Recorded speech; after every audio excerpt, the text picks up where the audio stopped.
अस्सलाम वालेकुम नाज़रीन, इस वक्त हम आई एम टेक के अंदर मौजूद हैं। इस वक्त डॉक्टर भावानी शंकर साहब हमारे साथ हैं। डॉक्टर साहब, थैंक यू वेरी मच, आपने हमें टाइम दिया। आई एम टेक का अख्ताम हुआ अभी, तो इस कॉन्फ्रेंस की क्या ख़ास बात थी? 7th कॉन्फ्रेंस थी, तो इसका क्या थीम थी और क्या आपने इसमें से अचीव किया? देखें, इस दफ़ा पूरा जिक्र आपने देखा है कि हर टेक्नोलॉजी की चीज़ आप देखेंगे ना तो एआई बेस्ड है, आर्टिफिशियल इंटेलिजेंस और स्पेशली चैट जीपीटी और ये सारी चीज़ें। हमने जो सबसे अच्छी बात की है कि artificial intelligence for communication and sustainability, क्योंकि हमारे यहाँ देखें दुनिया 6G की बात कर रही है, हमारे यहाँ अभी तक 3G 4G भी प्रॉपर हर जगह नहीं पहुँचता।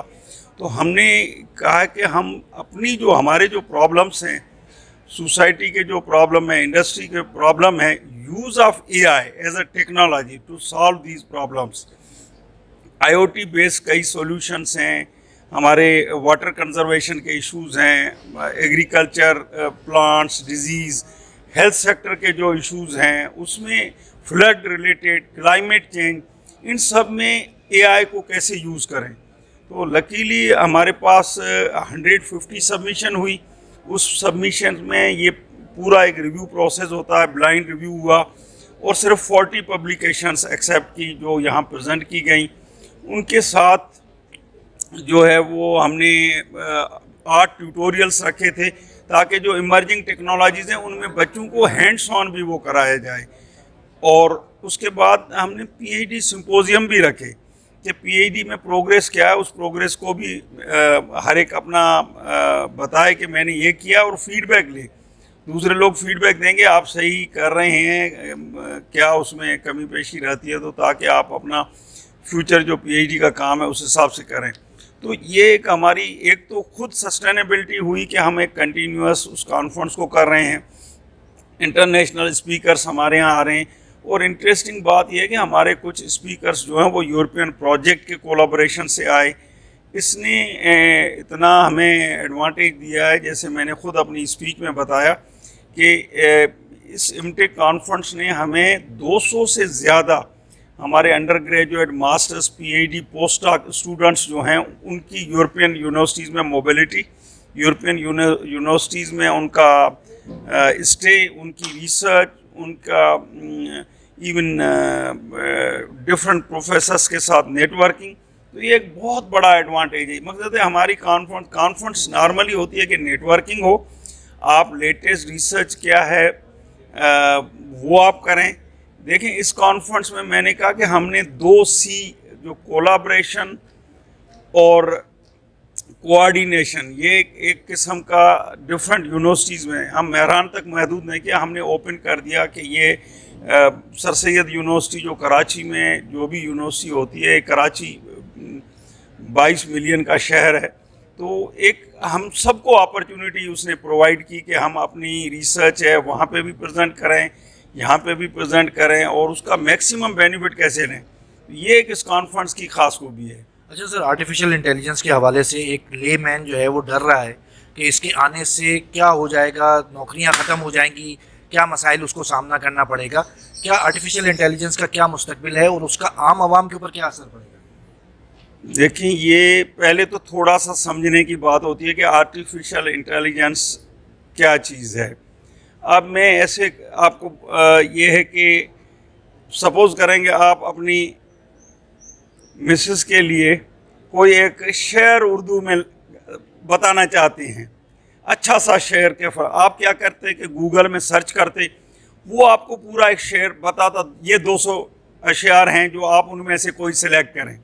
ये भी एआई है, लेकिन वो एआई क्या करती थी, वो एक डेटाबेस से ले लेती थी। अभी जो ये चैट जीपीटी जो आई है, ये क्या करती है, ये जनरेटिव टाइप की है। ये क्या करती है कि वो जो जहाँ वो डेटा पड़ी है, इंसान की तरह वो सारे शेर लेती है, अपना शेर जो है आप जो वर्ड्स देते हैं उस हिसाब से बनाती है। तो डेफिनेटली कुछ चीज़ें तो आपको अच्छी लगेंगी, लेकिन जो इसका थोड़ा सा इस वक्त जो आ रहा है कि जो कंटेंट डेवलपमेंट काम था उस पर बहुत ज़्यादा इम्पैक्ट करेगी। इसके नेगेटिव, पॉजिटिव, आप स्टूडेंट्स को जो असाइनमेंट देते थे वो इमीडिएटली बन जाती हैं। अब उनको अपना काम जो है वो, हमारी एजुकेशन सेक्टर जो है ना वो सबसे ज़्यादा इस वक्त परेशान हैं और उसके कई वे आउट आ रहे हैं, उसके फिर लाइसेंस वर्जन आ रहे हैं कि इमीडिएटली वो देख लेता है कि ये आपका टर्निटिन या उस टूल्स में उन्होंने बिल्ट इन फीचर कर दिया कि ये चैट जीपीटी से निकला हुआ है या नहीं निकला हुआ। डेफिनेटली टेक्नोलॉजी जब भी आई है ना, अगर आप पुरानी टेक्नोलॉजी की भी जब बात करें, नई चीज़ें आती थी, कहते थे ये इस तरह हो जाएगा, डेफिनेटली इम्पैक्ट तो हुआ है। जैसे हम देखेंगे मोबाइल फ़ोन के कैमरा की वजह से हमारे जो कैमराज और ये जो हैं बिल्कुल ख़त्म नहीं हुए, लेकिन बहुत ज़्यादा वो चेंज हो गए। या जो अगफा फिल्म होती थी या उनका बिलियंस का बिज़नेस था वो बहुत चेंज हो गया। तो रोल चेंज होंगे। हमारे लोगों को ये चाहिए कि उसको समझना चाहिए कि हम उससे फ़ायदा कैसे उठाएं।